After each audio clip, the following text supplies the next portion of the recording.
In today's episode, we explore one of Nevada's most significant mine operations. During the peak of its operation, a former president offered to buy it. The story begins with a prospector named George Austin and his wife Bernice Austin. They resided near San Francisco. George Austin had a background in mining, but he struggled to find employment as he suffered from chronic asthma. He was unable to work in California's smoky environment. Money did not come easy for the couple. They struggled financially. In hopes of a prosperous life, in 1906 they moved to Nevada. Like many prospectors and miners of the time, they dreamed of striking it rich. Once in Nevada, financial troubles continued. They lived in a tent and survived off homemade bread. But it wouldn't stay that way. George had an entrepreneur spirit. He managed to save up enough money to invest in a business. He bought a small shop at a desolate train stop. Most of his customers were train passengers who wandered off the train to look around. Soon after, competitors opened up shops and businesses at the same train stop. Eventually, the town of Jungle was established. The post office opened in 1911.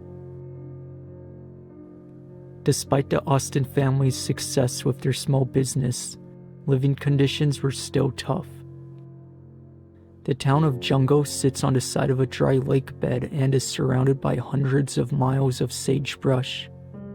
The wind blew through the town daily, creating dust devils and massive gusts of wind tore down structures. Necessities like water had to be transported by train. An estimated 397 people lived in Jungle at its peak. Many of them were prospectors and miners. In 1933, two men moved to Nevada. They were prospectors. They resided near the town of Jungle, spending weeks in the surrounding mountains prospecting for gold. One day they discovered traces of gold near a mountain ledge. They then established the Jumbo Mine. They dug out the mine for months, removing as much gold as possible. Around spring, they stopped by George Austin's shop, striking up a conversation about the mine they established and all the gold they found. George, having an entrepreneurial spirit, offered to buy the mine. The two men agreed. He paid $500 up front and promised $10,000 within 2 years. 2 years after buying the mine, in 1935, the family made $80,000. For the Austin family, the mine was an immediate success. Years went on and profits increased. Eventually, word of mouth spread. The news articles wrote about all the gold the Austin family found. The mine became famous. The news headlines caught the attention of former President Herbert Hoover. In 1936, Hoover visited the mine site. He offered to purchase the mine for $1 million, $21 million in today's currency. George Austin declined. When asked by a news reporter why he declined, he stated, "The government would take half the money in taxes." Time went on and the mine slowly declined. Eventually, the family subleased the property to mine operators and operations, collecting a 20% royalty on all profits. In the 1950s, the mine's production ceased. As for the town of Jungle, the decline of passenger trains and the Jumbo Mine's closure halted business. The post office closed in 1952. By the 1960s, the town was abandoned. The Austin family was an intricate part of Nevada's mining industry. They are a classic example of every gold miner's dream. They went from rags to riches. The Austin's entrepreneurial spirit made them famous, with George Austin being the founder of a railroad town and creating one of Nevada's most profitable mines throughout the 1930s and 40s. The mine now sits abandoned. Despite its famous history, the Jumbo Mine receives few visitors. Located near the top of a mountain, the roads have been washed out from years of flash floods. Join us as we explore one of the most historically significant mine sites in the state of Nevada.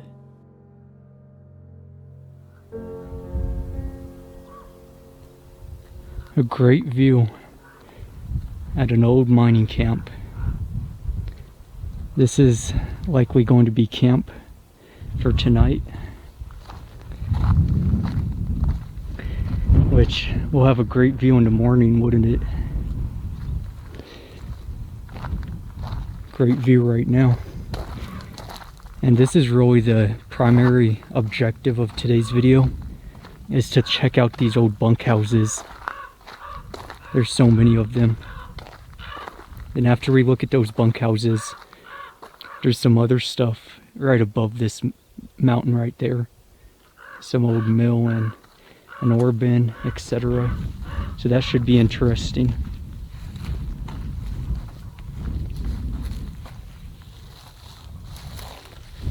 And right below us is quite a bit as well. So we have a whole lot to look at in this video. This is the biggest mining camp I have ever seen. It's going to be quite extensive. And after looking at all this stuff, there's even stuff down that way, down the road. We'll be checking that out on the way back tomorrow. So let's go have a look around, check this place out.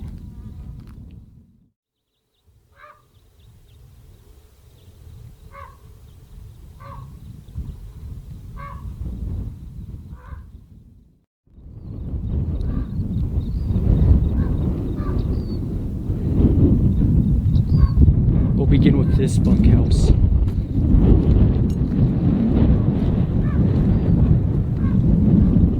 Which the side of the mountain has just eroded right into it.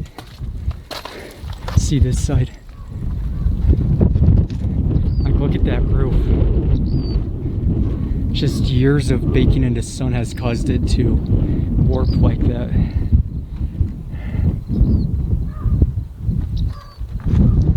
Let's go inside.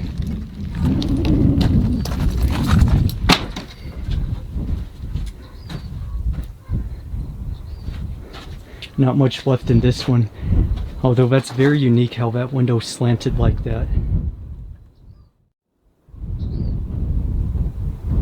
That slanted window is such a trip, and that's just from this whole wall falling over.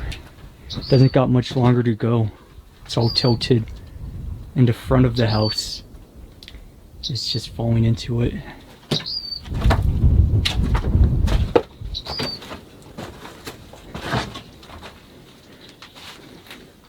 This was a bunkhouse, which I'm sure I said initially. You could really tell because these two rooms were not connected. Somebody kicked that wall in right there. They're two totally separate rooms. Looks like they also shared a furnace or furnace pipe. Would have been a closet right there.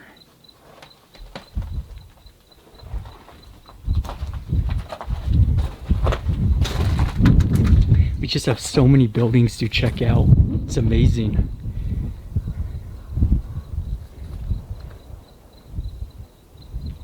Let's go see that one now.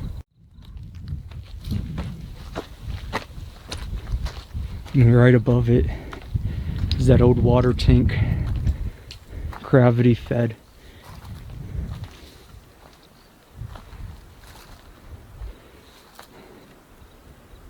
Another water tank right there.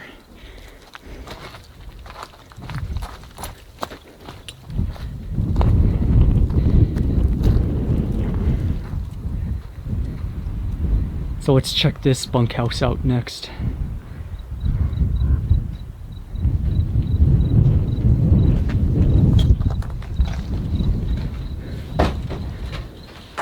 Would have been one room, a little nicer looking. Still has a roof, always a nice sign.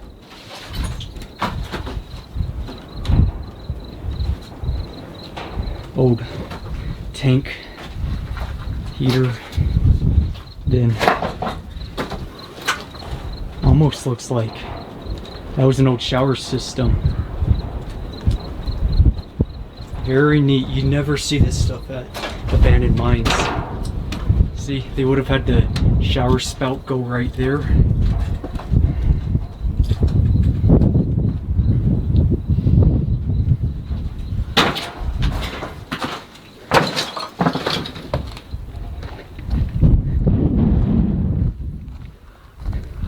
And this one is in terrible condition. It's barely even standing. Give it another 12 months with all the snow this area gets, and it's gonna be gone.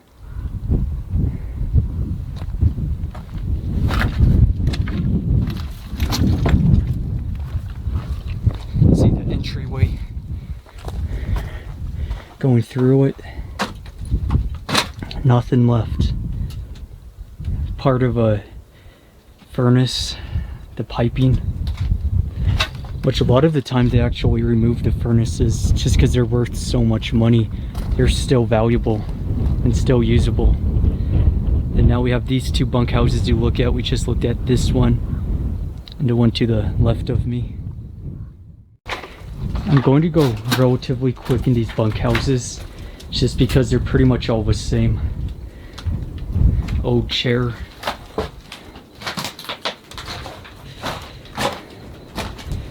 Wood's in a little better condition in this one in comparison to those others that we looked at.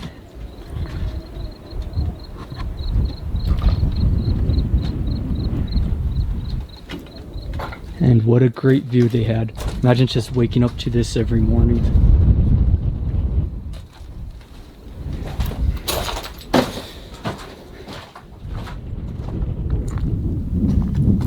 Let's go check out the workshop first.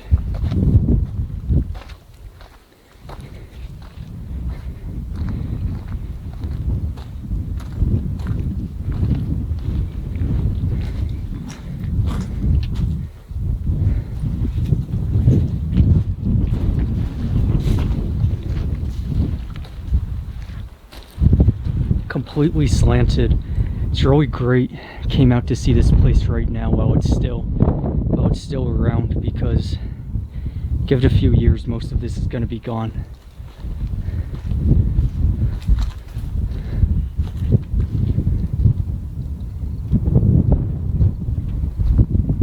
No other buildings this way. There is mines in those mountains, which we will check out. A ginormous water tank. Had to have one for as many employees this mine had. Now let's go check that house out real quick.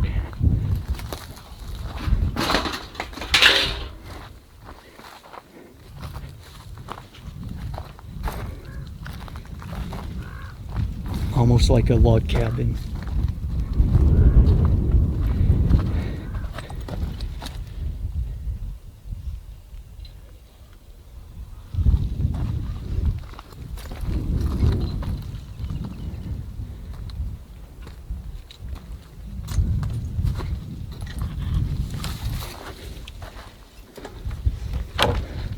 Up inside, just look at that piece of wood. A lot of pressures on it right now.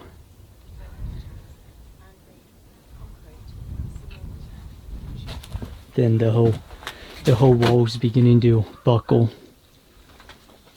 just from all this rock eroding into it and sand.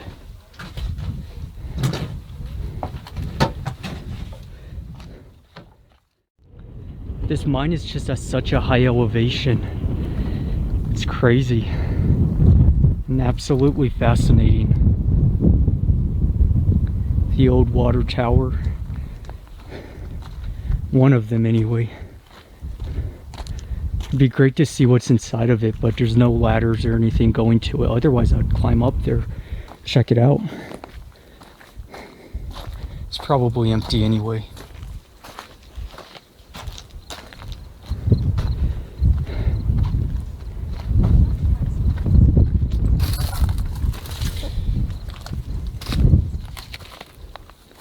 This cabin, it's almost like a pantry's built into it.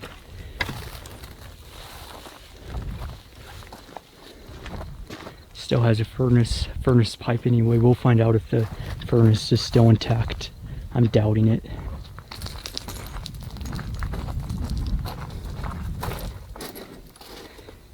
So this entryway just has shelving. It's almost like they, at first they used it as an entryway, then they decided it wasn't necessary to use as storage instead, perhaps.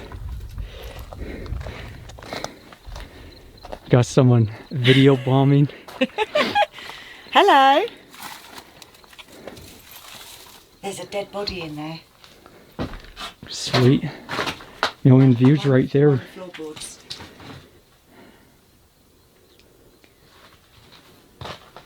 Old bed spring.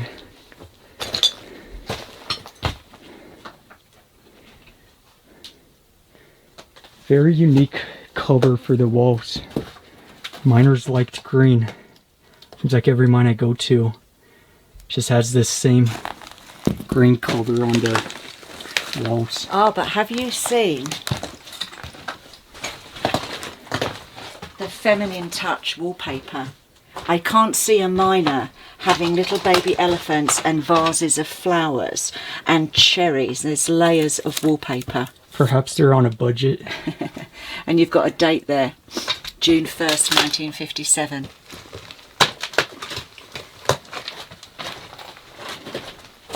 And the dead body's in there.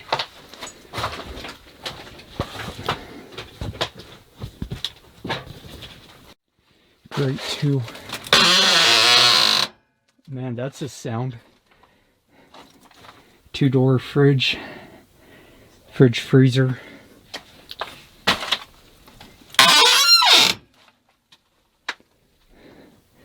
Yeah, this would have been the pantry, aka cold food storage. Would have had some shelving right here for dry goods.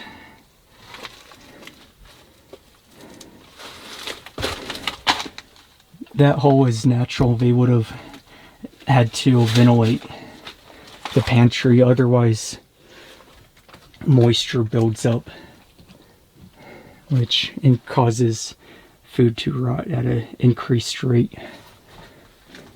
Pantry is actually not that bad condition. I'm surprised the walls haven't just came smashing in yet. You could see they've began to bulge, but they're still in relatively decent condition. They're still intact, which is absolutely fascinating. Then we had some shelving on this side. Perhaps a little desk.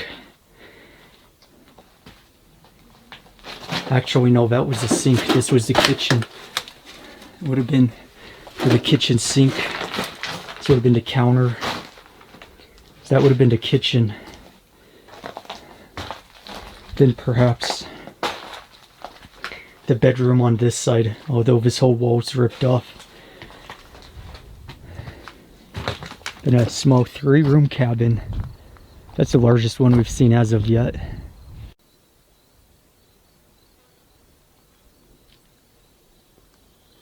Now we're at this underground room to find out what it is. Looks like we could actually go inside of it. You can see they laid all this rock on top of it.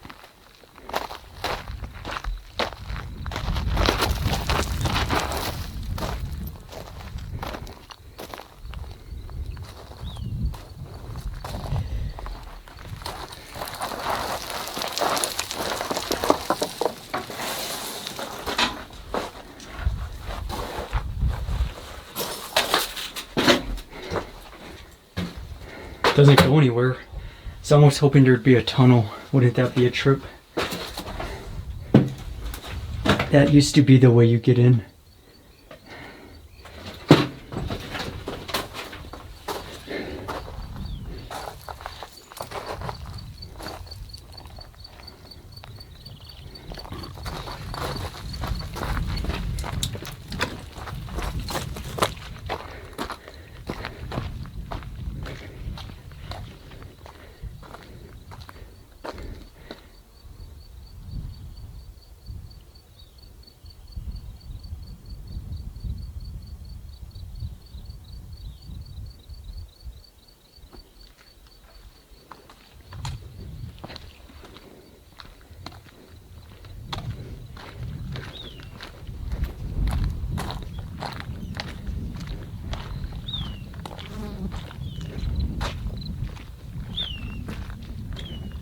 Just one small building.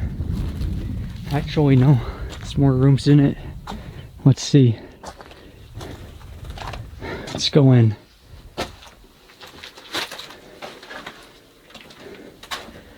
Yep, the old workshop. Actually, this was an old sampling building, where they kept a lot of the mine samplings.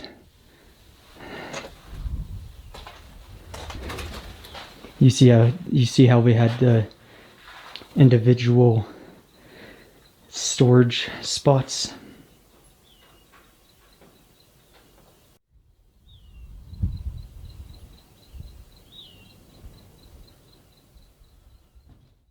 Looks almost like a leaching pad. I've never seen anything remotely similar to this though. The only thing I could think of that's even close to relation would be a leaching pad. Just look at all this rock. Likely all came out of a mine. Little building right there.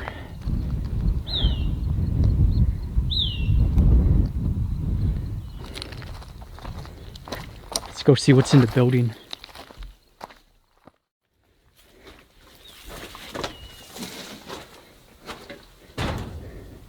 Nothing in here. It's empty. I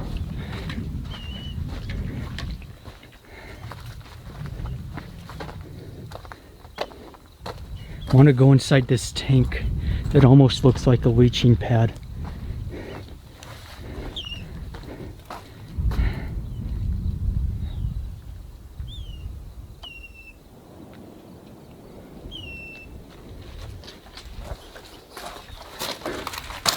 Let's see, how do we get in? Definitely not that way.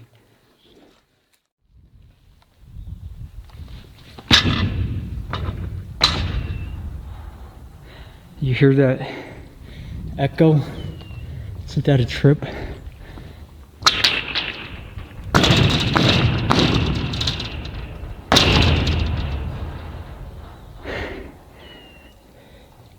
Got some disgusting water at the bottom of this.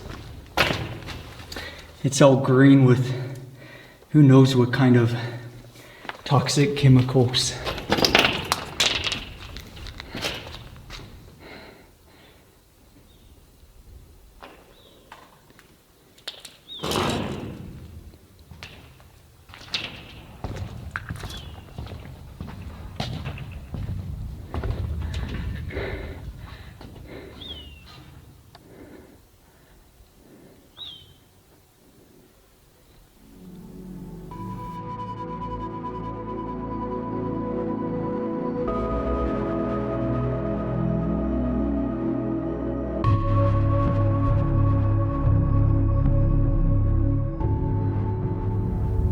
Up toward that top mountain is where those bunkhouses and everything else we were looking at was. And now I've been hiking down and I found another building. So let's go check that out.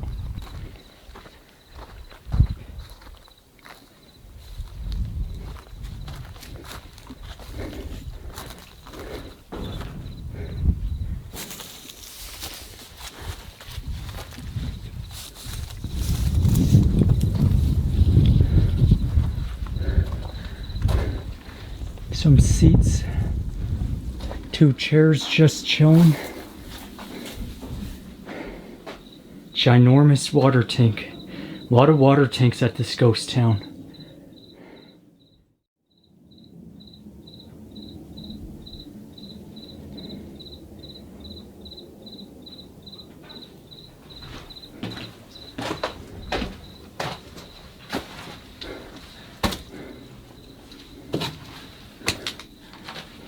This is all collapsed in.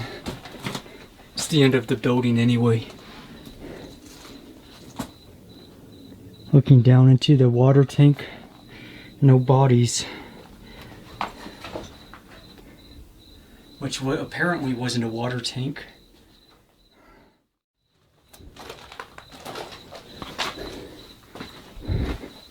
Nothing else in this building. So I'm just going to keep on going.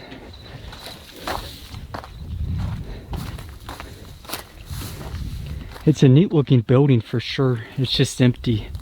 There's really nothing of interest.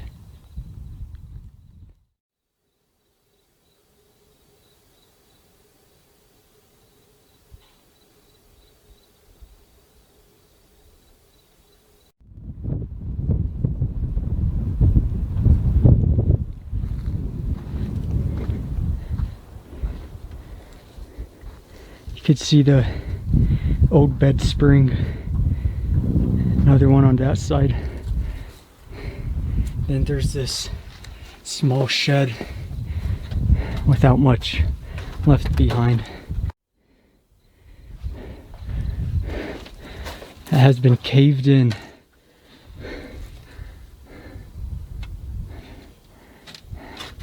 Some shelving on this side.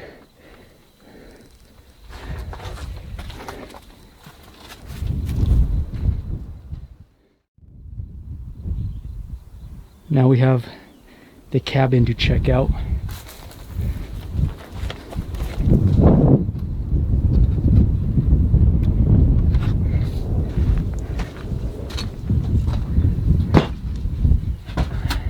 Which is in absolutely awful condition. The roof's gone, most of it. The left side of the cabin, you can see this wall is about to break. Just from all these flash floods over the years, creates a mudslide, and that just comes up, and this is probably going to be gone within a few years. Got an old table. Another bed spring. Then a little cupboard.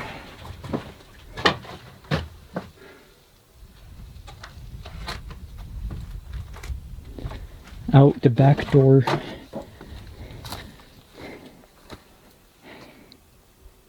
Which we're going to be hiking up that way next. But I just wanted to show you this neat little place. Just right at the outskirts of this mining town. The Jumbo mine's primary commodities were gold and silver, with secondary of copper and lead.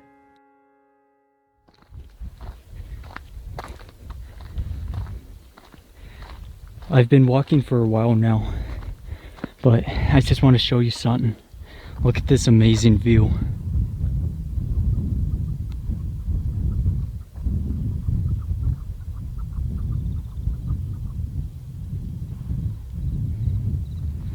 With the sun beginning to set, it really does look quite significant. I'm currently coming up to this undisclosed mine where the primary commodity was gold, and there's not a whole lot left. I do see one structure, but looking down I don't see any cabins or anything else. I see this hoist.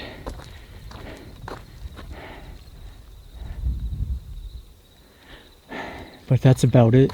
There's really nothing else. And it's been fenced off, of course.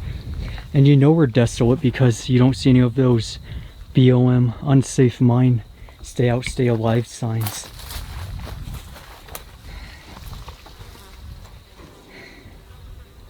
And then that goes straight down. That is quite a significant incline shaft. It probably is sturdy if you wanted to go down there if you had the right safety equipment, but I sure wouldn't do it. Looking up.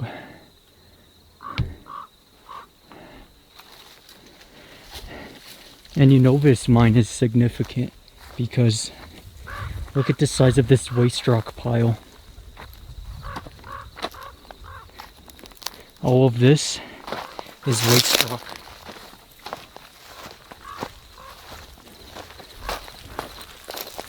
With a lot of Mormon crickets too.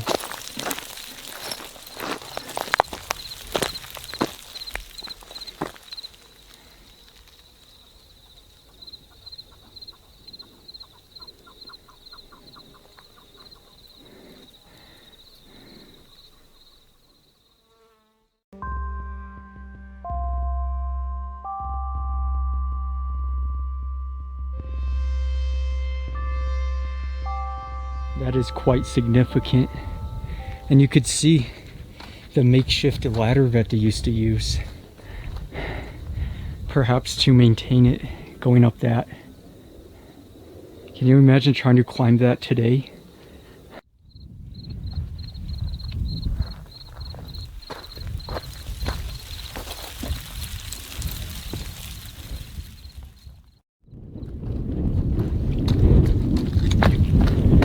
Looking down the open pit, which is huge. I don't want to get too close to the edge, but just look at this. Absolutely fascinating. Whoa, look at that, the crickets are jumping off.